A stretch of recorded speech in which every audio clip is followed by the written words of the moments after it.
Okokuqala nje okubalulekile singakwenza ukungamcwasi.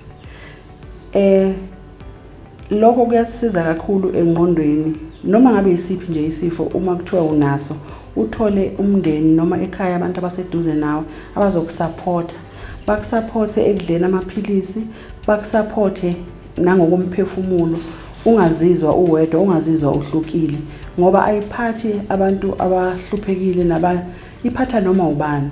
So kungakuhle ke thina siyimindeni noma sisemsebenzini noma sikuphi sibanakekele laba abadiagnosewe. Okukakhulukazi ke sibasize nangokudla okunomsoco, siqikelele ukuthi indlela esipheka ngayo bayakwazi ukuthi babuyele umzimba wabo ngoba basuke behlile nasemzimbeni.